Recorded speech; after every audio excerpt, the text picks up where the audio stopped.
perspective presented by the New Orleans Secular Humanist Association, following a few principles of humanism. We're committed to the use of science and reason for understanding the universe and for solving human problems. We're skeptical of untested claims of knowledge, but we're open to new ideas. We are concerned with securing justice and fairness in society and in ending intolerance and discrimination. We are committed to the total separation of religion and government. We affirm humanism as a realistic alternative to the theologies of despair and the ideologies of violence.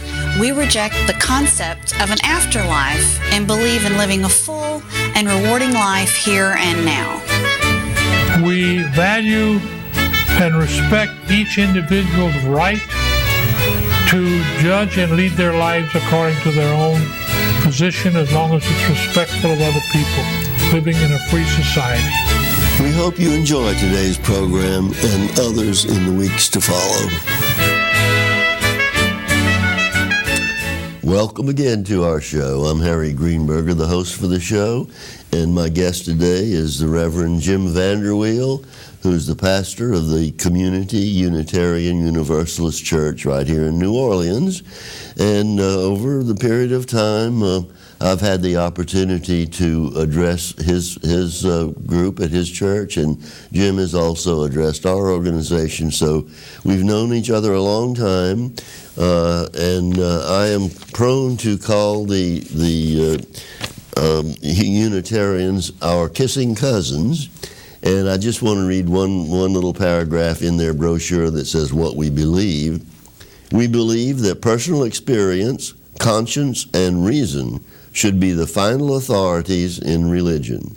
In the end, religious authority lies not in a book, person, or institution, but in ourselves. We put religious insights to the test of our hearts and minds. And we could almost adopt that for our secular humanist group.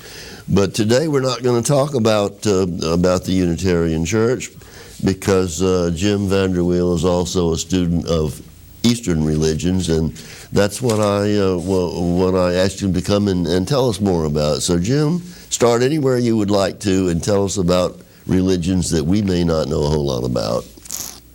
Sure. Thank you so much for the opportunity to be here. I really appreciate this opportunity. I decided that given the short time for this program, that I'd like to address a little bit about Hinduism, Buddhism, and Taoism, three different faiths. The first two, which began in India, Hinduism and Buddhism. To begin to talk about this, I think you need to look at language a little bit. And the Sanskrit language was used at around 1500 BCE in India. It had, there are documents of poetry, drama, science, philosophy, and religious texts in the Sanskrit language. The primary religious text at that time was the Rig Veda, which was perfected by its use of Sanskrit.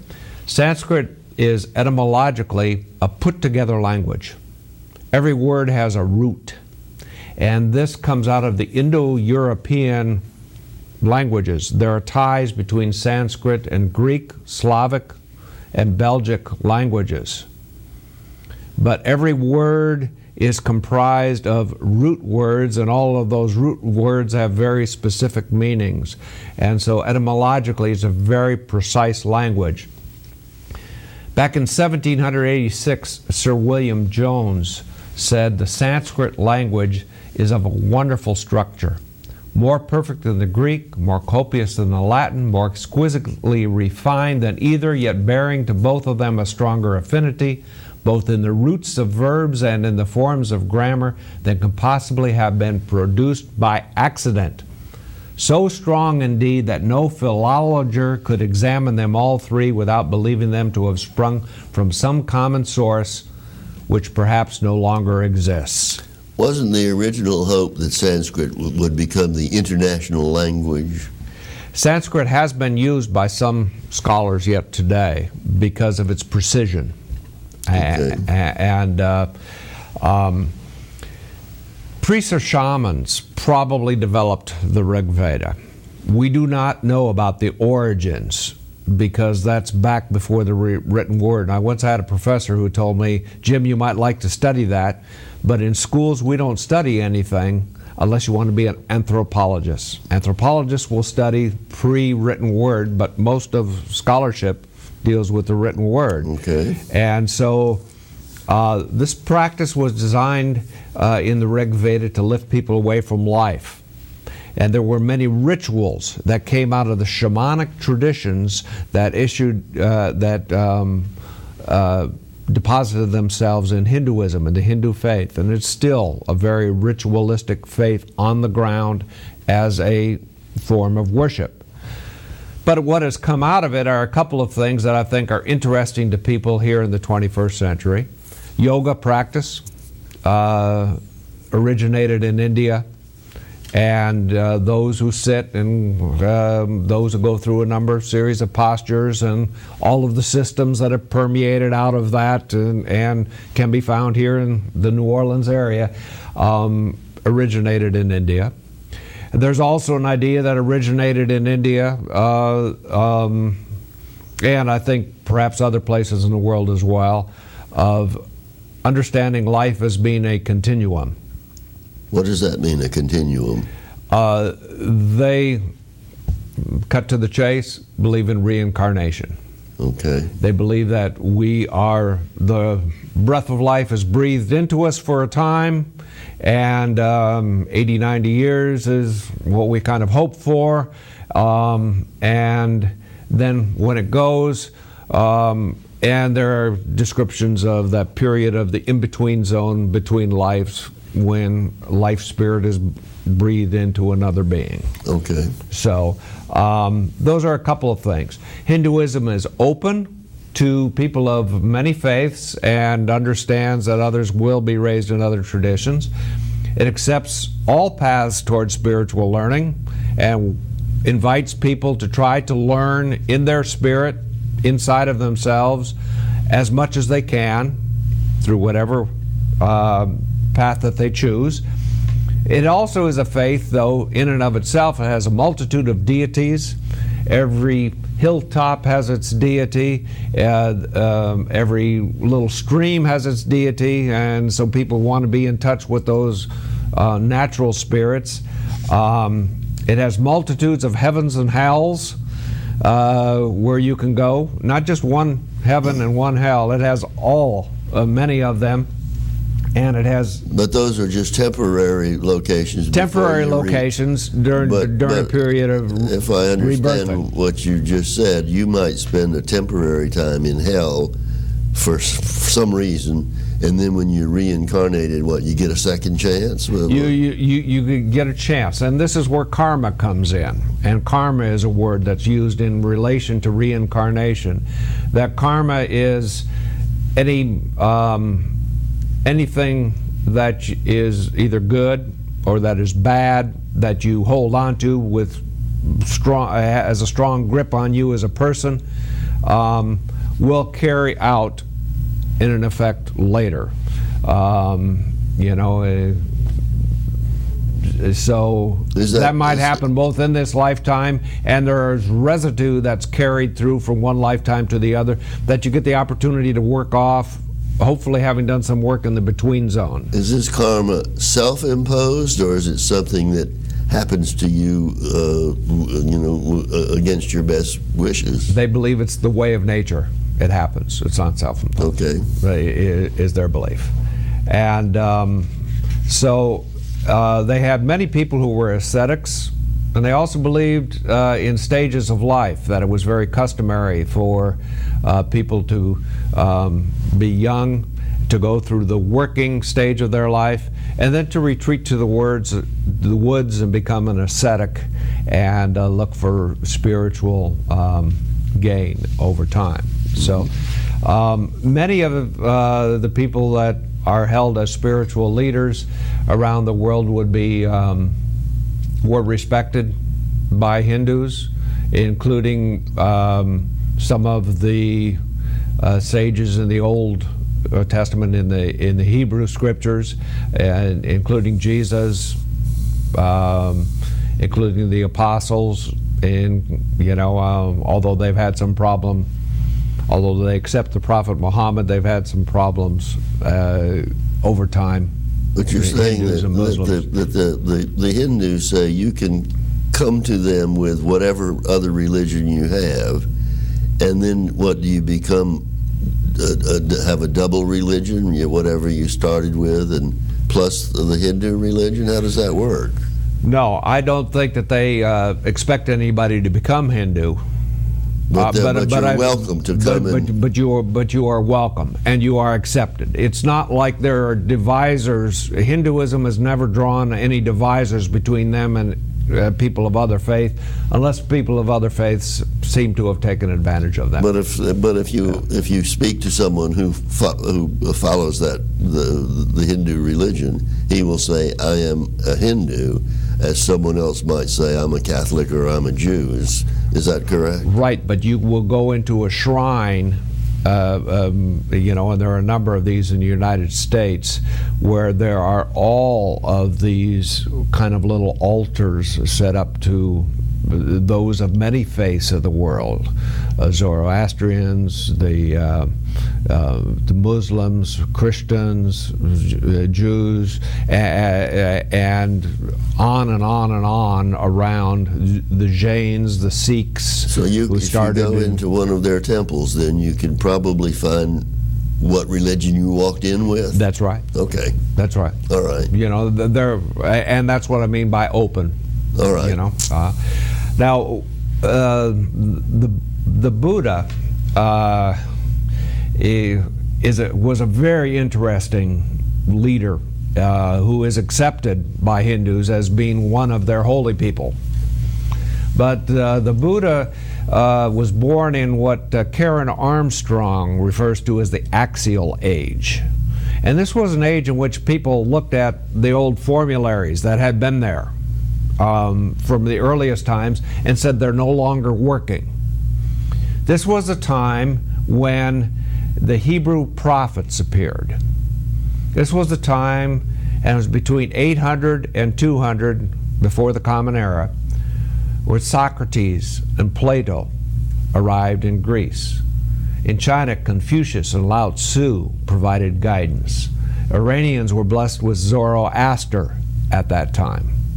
So there were some major changes that happened between 800 to 200 in a lot of societies as people kind of reached a point that these old practices, the ways of gathering, like in India, where they had the fire ceremony, with an elaborate ceremony, that faded away. And people said, we need something that's more relevant to us as people today. The Buddha was born in the middle of the 6th century BCE and died in 483.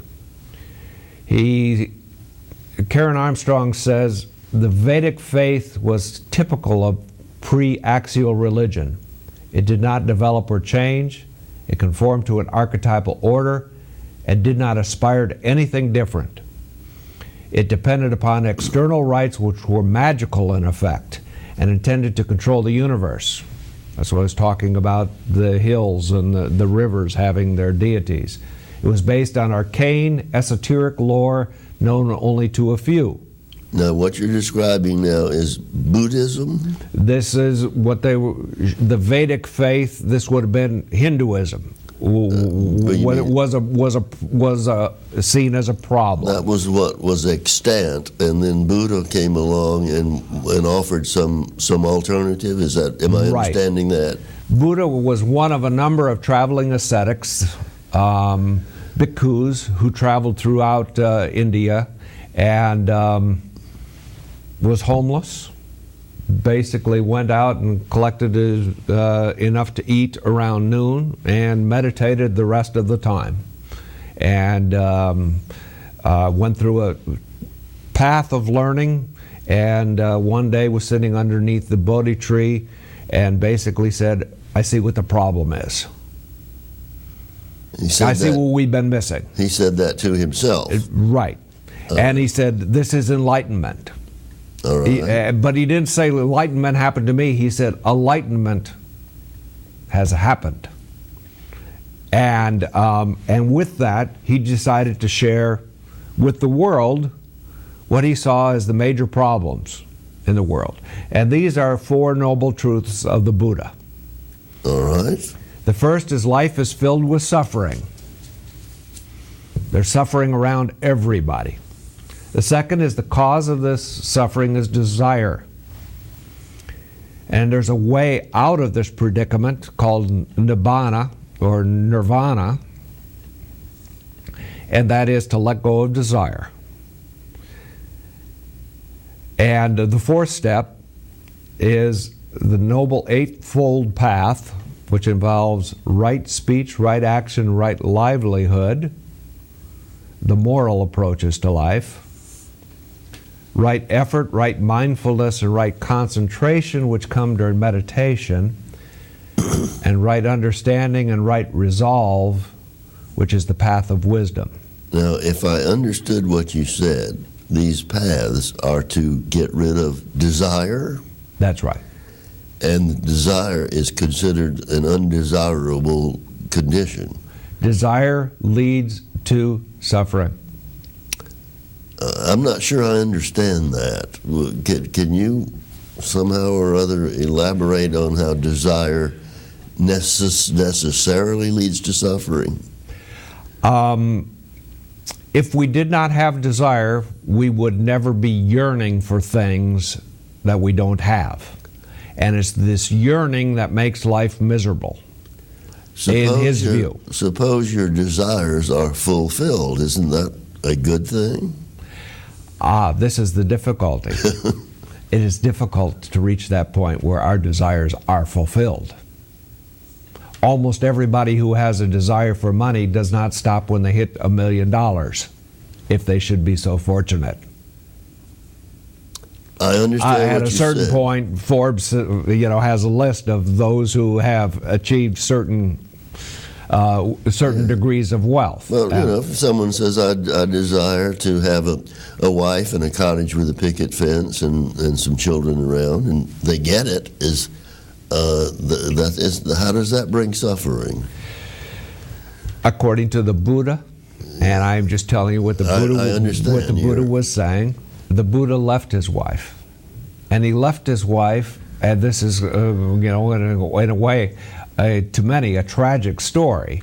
He left his wife after his son was born.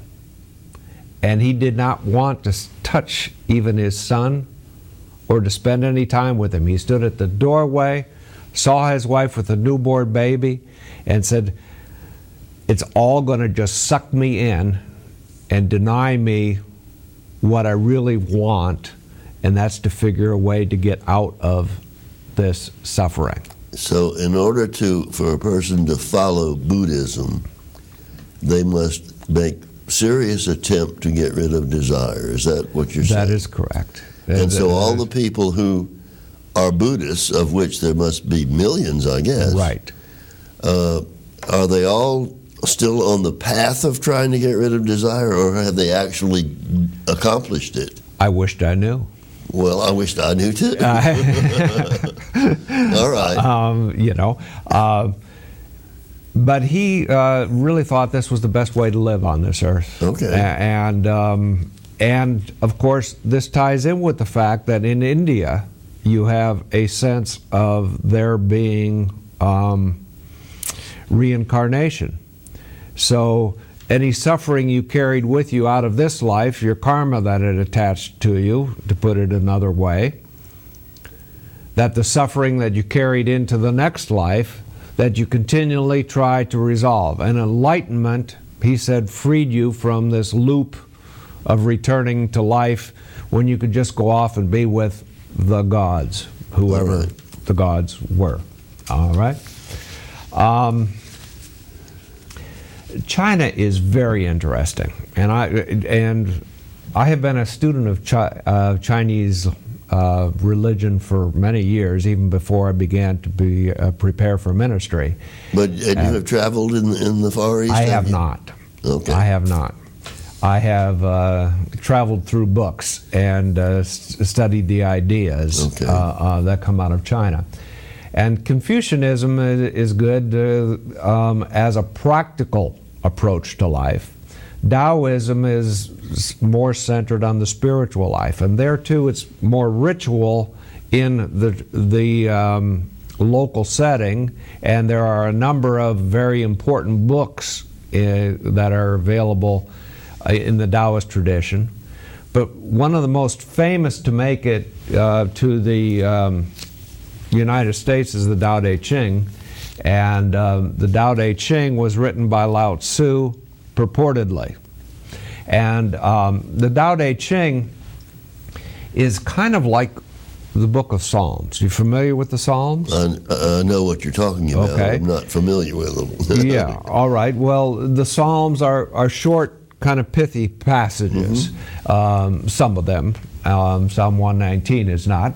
But the Tao Te Ching has a core saying in every one of its little passages, and then it has commentary and exposition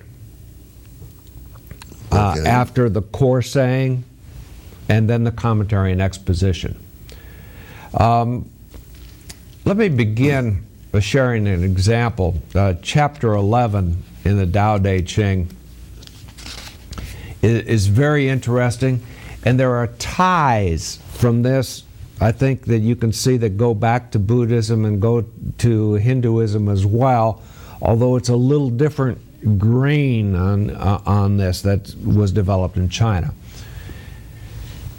30 spokes on a cartwheel go towards the hub, that is the center. But look, there is nothing at the center, and that is precisely why it works. Now this is the core of what is said in chapter 11.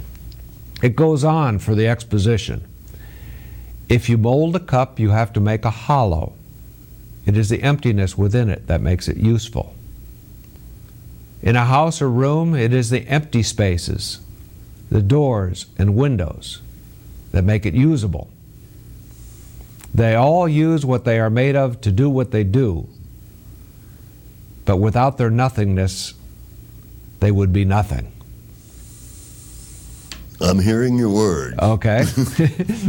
All right. So these, there's a physical sensibility to this, but there's also a spiritual sensibility that says, in some ways, we just let things go.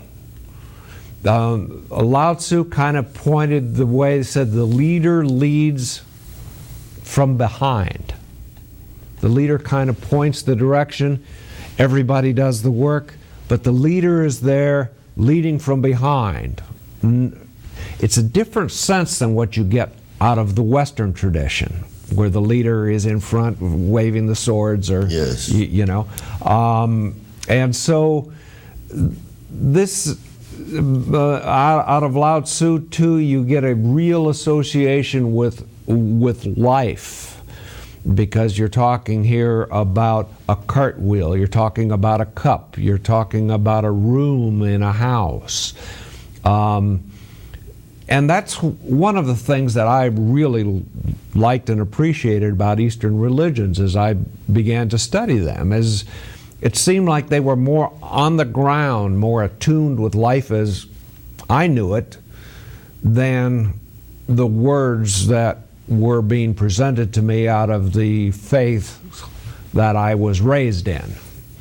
And I think that there are many here, in the United States, in the West, in Europe, through Central South America as well, who are becoming attuned to different messages at this time than the message that they were given out of the faith tradition they were presented with, if any, when they were children. And I think that that's kind of a switch that we're beginning to see, that we're seeing different influences from these different faiths that are now being shared and readily available to people. Are you saying that it's because we have reached a level of greater education, and that people these days are more literate and have more opportunity to read books such as what you have here on the table, that they are no longer feel obligated to the religion that they were raised in? Is that right. what you're saying? Right. I think that's definitely the case, that this is changing. There